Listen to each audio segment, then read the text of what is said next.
Welcome to Trending in Education. Mike Palmer here. Today, I'm joined by Arjun Moorthy, the co-founder and CEO of a company called Factual. We're going to be talking about media literacy and fake news and trying to find the signal in the noise in these crazy times. Before we do any of that, I want to welcome Arjun to the show. Welcome to Trending in Education. Thanks very much, Michael. I'm delighted to be here. I'm looking forward to the conversation. Awesome. I was delighted as well that you were someone who came on my radar because I think it's useful to look outside of narrow sectors to get a broader understanding of what's going on. Thematically, I think that's something that I picked up from what you're doing at the Factual. Can you begin by giving us your background? We like to start with, your hero's tale, how you got to this point in your professional life, and then we can get a little bit more into the Factual. Sure. Yeah, it's such a great question. I'll try not to ramble. I grew up all over the world. I was born in India, grew up mostly in Nigeria and Canada. I then came to the States about 20 years ago for work.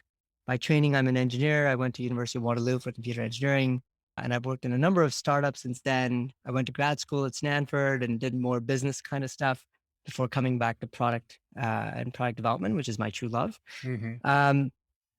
I've always been a news geek. It's corny, but my first job was a paperboy when I was 12 years old. I used to deliver the Brantford Expositor, which is in this town called Brantford, Ontario, in Southern Ontario. And I loved it. I thought it was a cool job. I, made decent money for being a kid at that age, and my customers are happy. And I saw that this thing that I delivered 6 days a week really, I don't know, made them feel like they understood the world around them. Yeah. I thought that's pretty cool. Mm-hmm. And so ever since then, I've been a voracious reader. I'm the nerdy kid that had a subscription to the New Yorker since I was 19 for about 22 years, I think now. Yeah. So I love reading. And I think that when news is done well, it's useful and enjoyable and it's a good thing.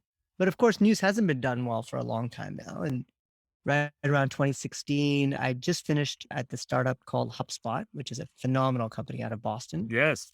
Yeah. Even calling it a startup is putting it into perspective because now it's an established leader in this space. But there was a time everybody starts as a startup. Yeah. When I joined them, there were 180 people. When I left, there were 3,200 people. Wow. Great company, just an amazing management team. And I had the good fortune to work for Brian Halligan, the CEO, for most of it. And I learned a ton from it, nearly everything good, frankly.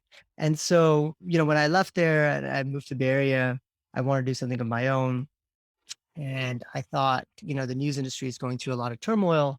This is something that I'm really passionate about. And I could see myself spending a decade of my career trying to work on.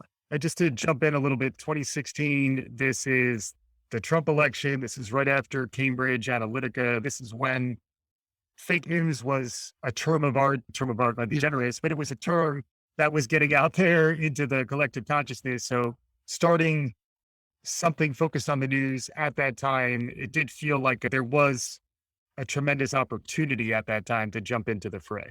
Yeah, that's a great point. Coincidentally, actually, we started before Trump was elected. So we started in June of 2016.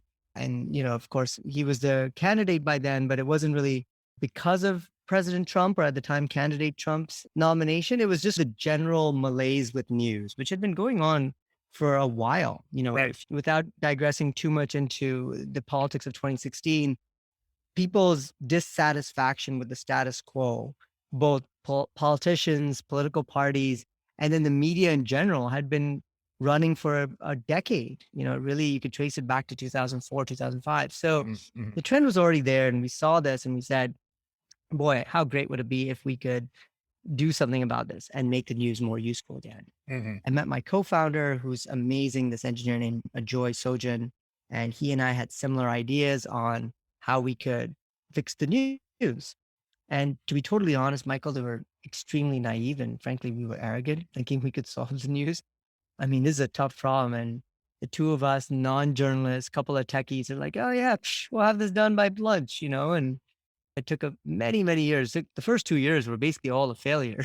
Right. And then we started digging through the wreckage of various failures and talking to lots and lots of customers is when we understood what people really wanted from the news. And that sort of turned us onto the path of what is now the Factual.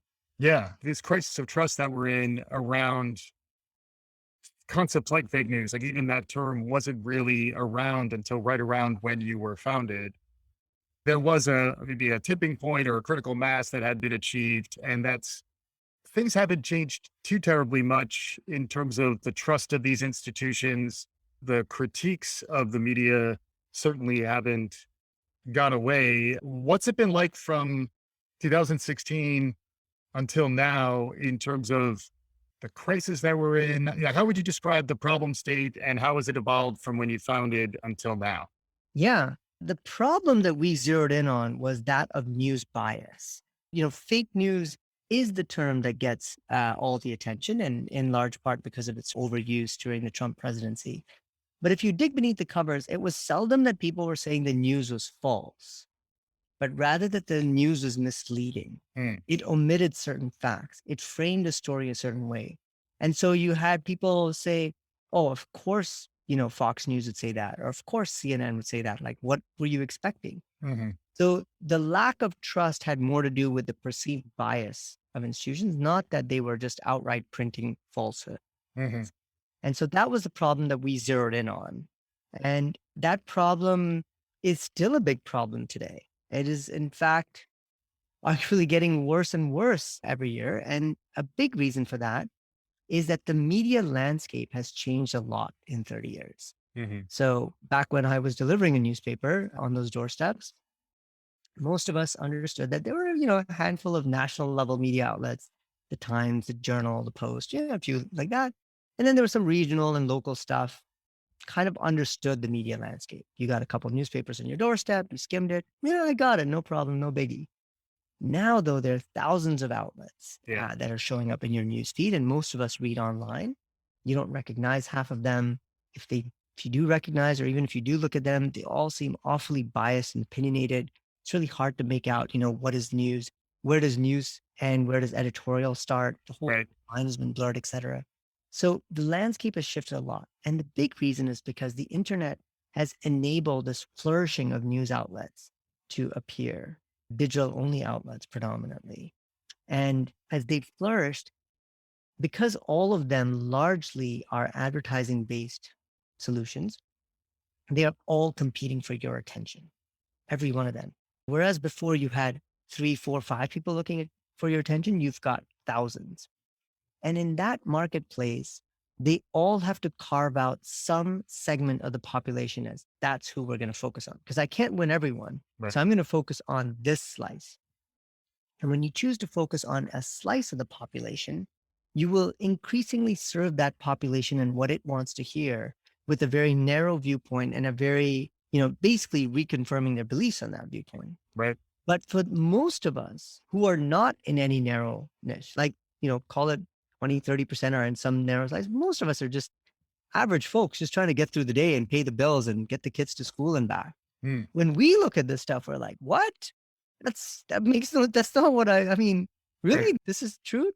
That's what all of us are frustrated with. It's like we Mm, see this collection of people and they don't, or a collection of news outlets, and they don't really speak to any of us because most of us are kind of moderate, kind of average, and we see this extremist stuff and it doesn't resonate. So yeah. that's the shift in media landscape. It's driven by the internet. It's driven by advertising models, and that's continued to accelerate since 2016. It hasn't really changed. Yeah. And the other knock, I think, frequently against the middle is that it's kind of dumbed down so that if you do get the center of the road, USA Today, just to, not to take a Yeah. swipe at somebody, but the idea is like it's less legit because it's more sort of simplified. And then the idea, I guess, based on the factual is to create some way to confirm the reliability, the credibility, and to identify the level of bias that might be involved in the media that we're consuming. Can you expand on that a little bit? Yeah, yeah, absolutely. Our foundational assumptions were first that all news has bias because it's written by humans and we have our biases. We grew up in a certain place, we have a frame of reference, we understand how the world works. We'll write stories with that assumption. So that's okay. It's fine that you have some bias. The solution then is don't treat any one article as gospel, as, oh, this has to be the truth, the whole truth and nothing but the truth. It's like, no, everyone's got a little bit of a framing. You need to read multiple viewpoints, and ideally multiple viewpoints across the political spectrum, so you can see how the story is framed in different angles for it. Mm. The second foundational assumption was that there is already great news in the world today. The problem with news isn't we need to write more news. It's we need to find the great news written by the great reporters who really, really know a topic well and have researched it well and present the complexity of the issue. We need to find those stories and leave behind the rubbish that we typically see. So Ajoy and I, and perhaps this is our bias being technologists, we saw this as a search problem. Mhm. First and foremost, we thought of this as a search engine. So we set about building a search engine, and we said, what if we could rank every article in the world published every day? And there's give or take about 10,000 a day in the United States.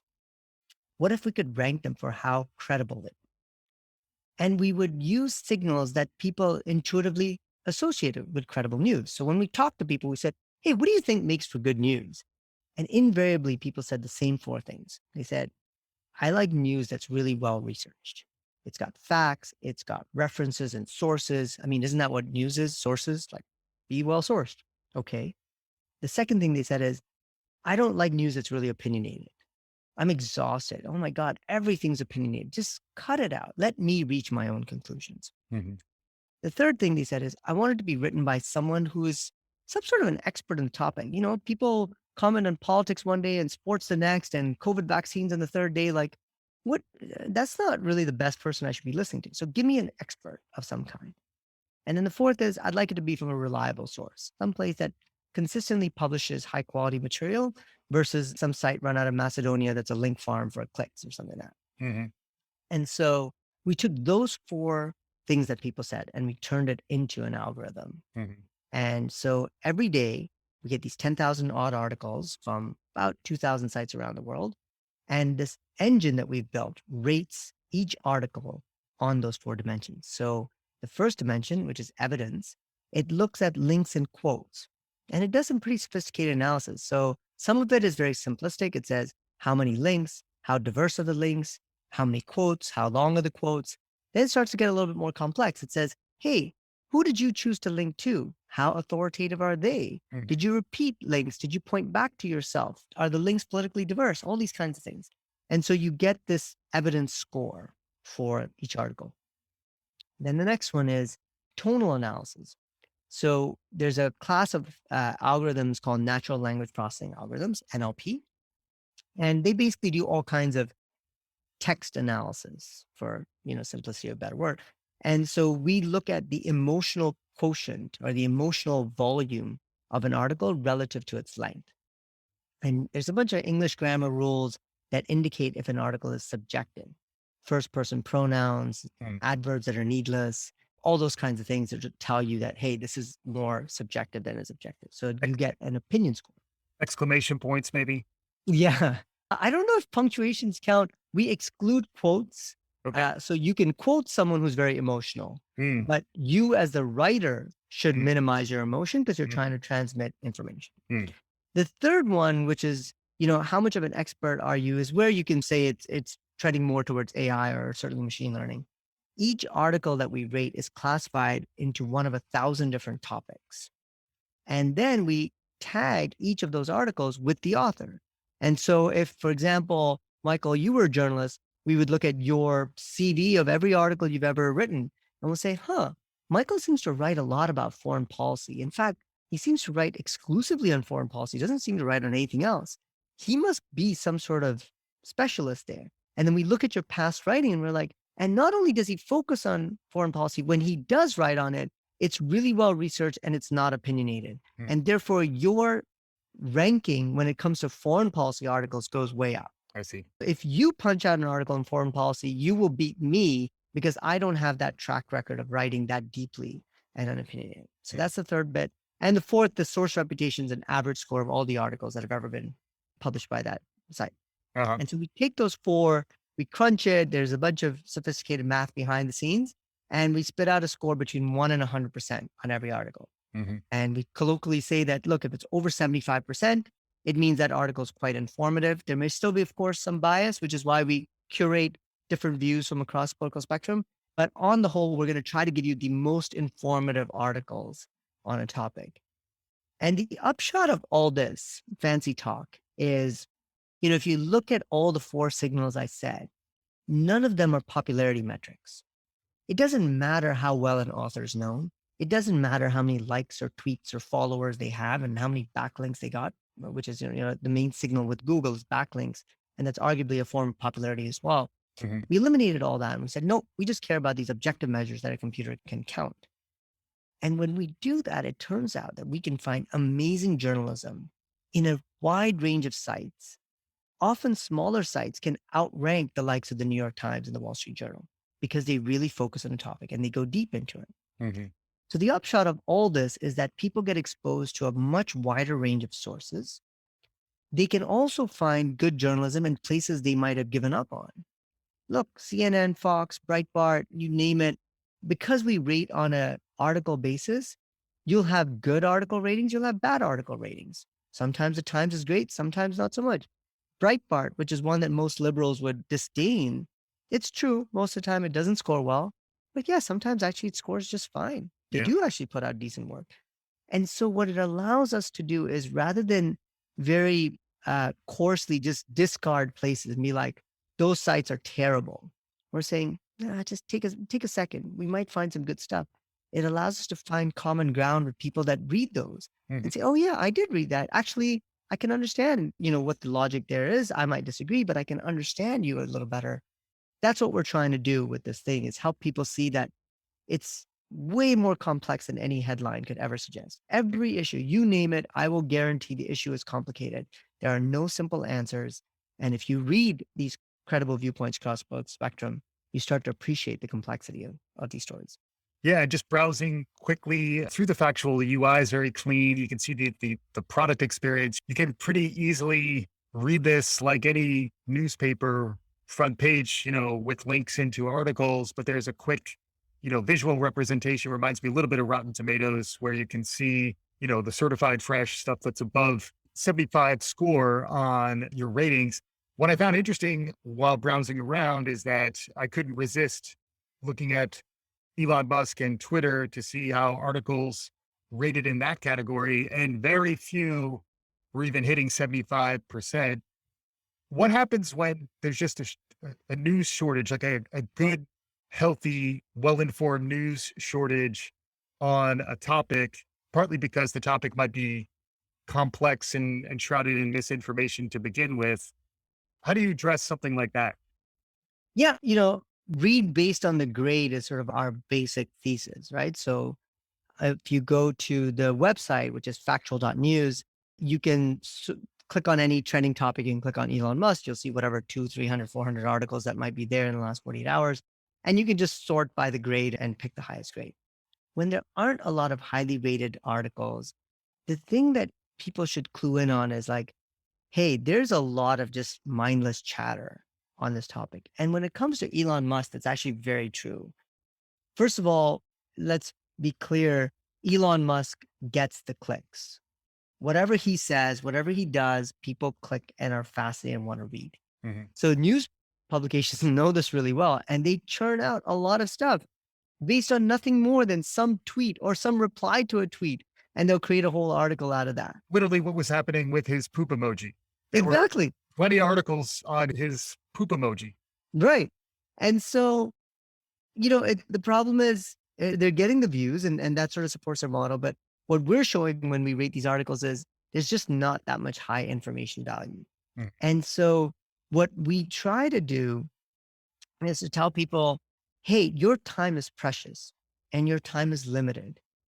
Focus on the stories that are actually valuable and informative. Mhm. If they're trending, so Elon Musk is trending and has been for the last few weeks, great. Just click over and see if there's anything interesting or new and if there's something highly rated. And if not, it's okay. Skip it. Mhm. Your life will not change. One of the things that, our business model is a low cost subscription and has zero ads. So it's $5 a month or $25 a year. And we do have some free offerings as well. So we want to make it accessible to everyone. And thankfully, we have data that suggests that we have a very wide cross section of America that reads us. But by not having any ads, we don't care about views and clicks. We don't look at time on site. I don't care about any of the traditional metrics that newspapers have. All I care about is, do you come back reasonably regularly? At least 3, 4 times a week. It means I'm doing something good for you if you're coming back. Mhm. That's it. I have one metric. What it means is we can solve for people's time. And what I want to help people understand is that most news is not that important. Really, it's not. Your life will not change. Let us try to make you aware of the things that are important, that might impact your life or might be important in the future. And let's cut out a lot of the other junk. That, I think, is a very different way of thinking about news that most news organizations never think about. They think about monopolizing your time. How can I print more pages to make you read more, to run more ads against? But that's not solving in people's interest. If you want to solve in people's interest, you should tell them what's important and cut out the rest and say, you know what? You're done. Congratulations. You caught up on the news. Put it down and go play with your kids or go to the beach. I don't know. Do something else. Absolutely. And then there's a couple interesting angles that I wanted to pursue with you. One is just the idea of media literacy and how you can teach people to use tools like the Factual, but how you can also maybe help elevate folks' awareness of misinformation and the importance of finding good sources. Related point is how we're entering into a curatorial age where people need help filtering through the immense complexity that's out there, which is why I think the Factual is playing an interesting role. It is perhaps from an engineering perspective, a search problem, but from a consumer perspective, it's an information overload That's right. filtering problem. We're looking for trusted partners to help navigate all this. Can you talk a little bit about how you understand the learning space and Yeah. the way in which people can get better at media literacy and getting smarter about this stuff? Absolutely. Both are very good questions. So we'll cover both. On the first one on media literacy, it is absolutely core to what we're doing at the Factual. One of our investors at the Factual actually said, they said a critical skill for the 21st century is that people need to evaluate the credibility of information that's coming at them. You're reading, writing, arithmetic. Well, critical thinking is number 4 on that list. It is required. It's not an option anymore. And so when we set about building the Factual, we wanted to help people understand how to evaluate news using some sort of framework or some simple rules of thumb, because we know that many times they're going to encounter news where the Factual isn't there with its rating. Maybe someday we'll be ubiquitous and wonderful. I hope that day comes, but it's a ways out. And so now we want to teach people how we do it and be transparent with it, because then when we're not around, they'll ask those same questions. Hmm. When you see the rating, like you said, it's kind of like a Rotten Tomatoes kind of thing. If you click on the grade, you see a little box pop up, which is color coded with those 4 factors: how well researched, how opinionated, how much of a topical expert is the author, how reputable is the source. And you see that on everything we've ever published. And you can click and you can see details and you can see number of links, quotes, all this other stuff. It'll give you all the detail. We think that if we do our job right, we are simultaneously teaching people this format, this way of evaluating news and engaging their brains.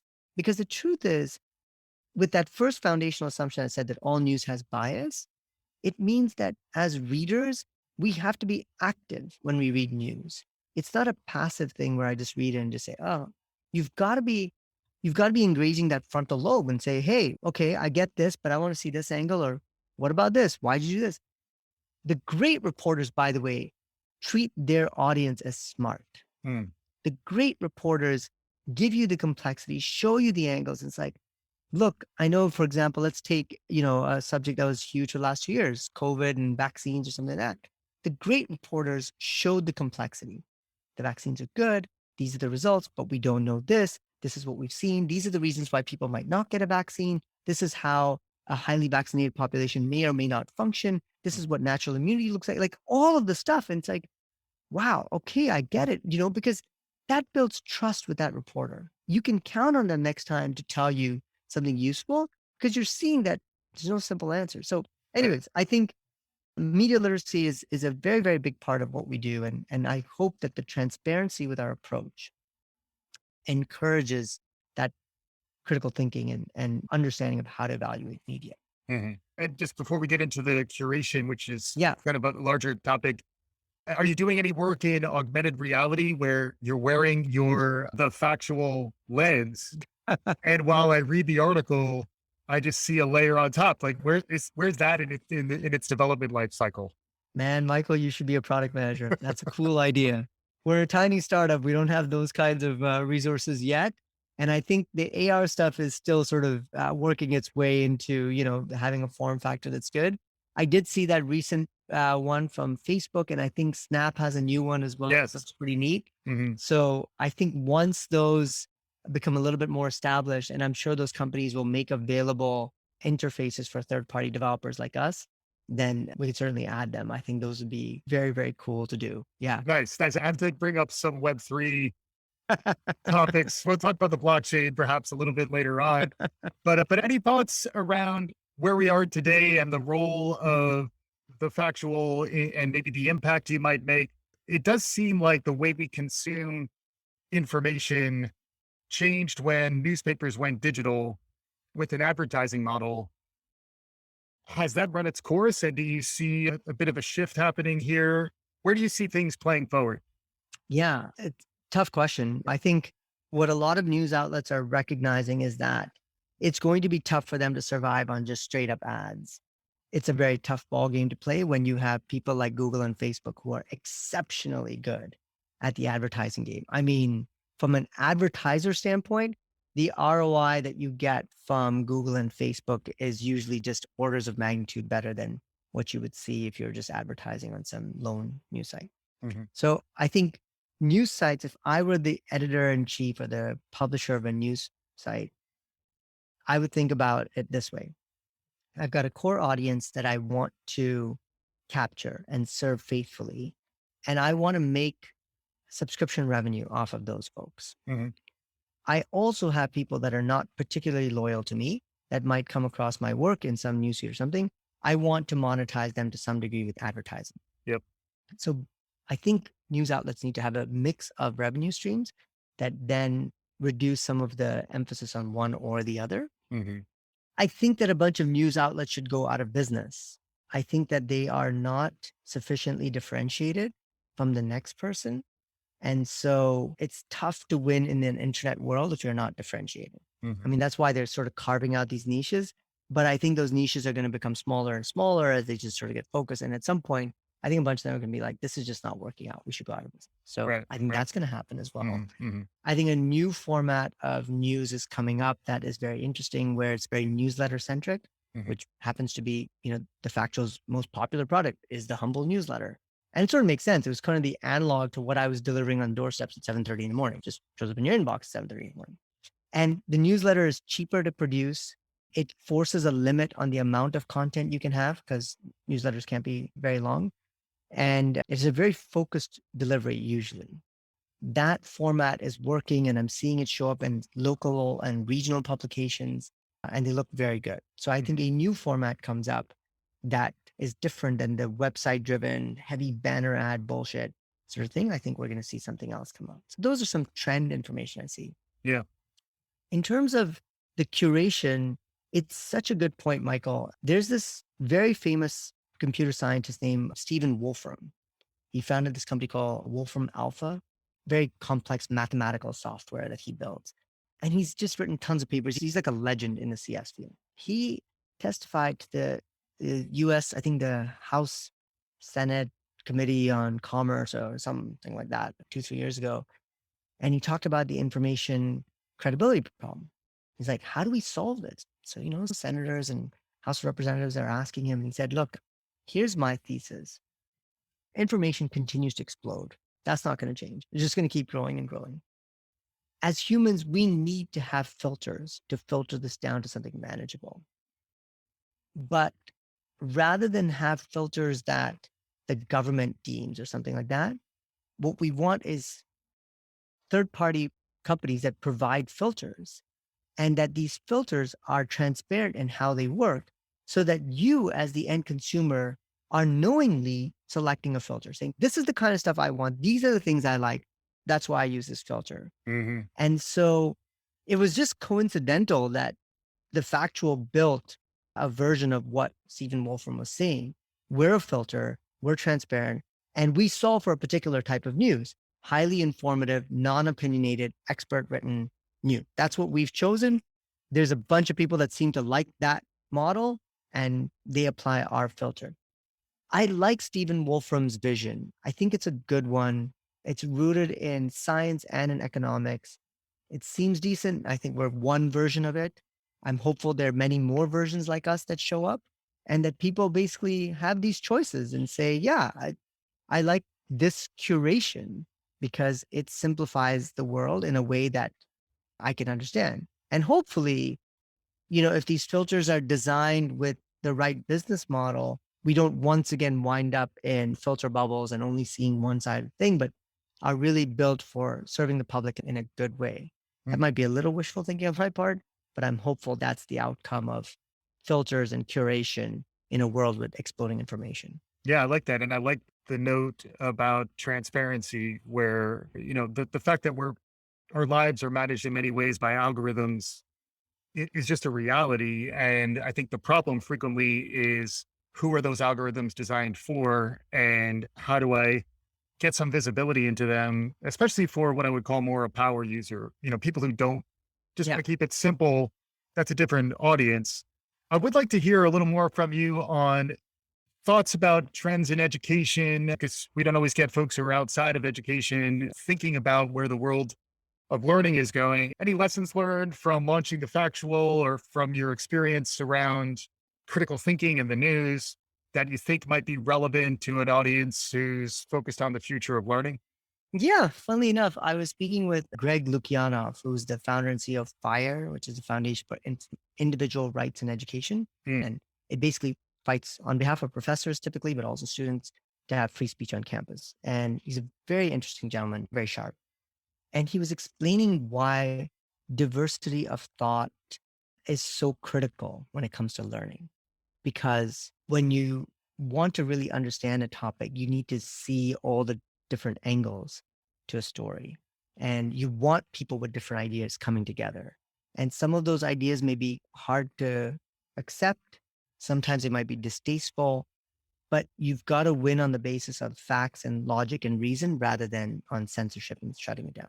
mhm, And so I think this is a lesson that we've learned at the Factual as well. Of course, our whole thesis is that everything has bias. You've got to see different angles. One of the interesting things that we've done is we have a discussion forum where people get to talk about the news. It's very different than anything you'd have seen on Facebook or Twitter or stuff like that. For starters, it's anonymous, which allows people to speak freely and honestly. And then it also allows people to change their identity with each post, which means you're allowed to change your mind. No one's going to hold you to something you said 6 years ago saying, oh, well, you said that. Look at this. mm, We also pose the discussions around a poll on a topic that's trending. So today's poll happens to be around Ukraine, and the city of Mariupol in eastern Ukraine has officially now become Russian territory. So mm. the poll is, should Ukraine cede some territory in order to bring an end to the war?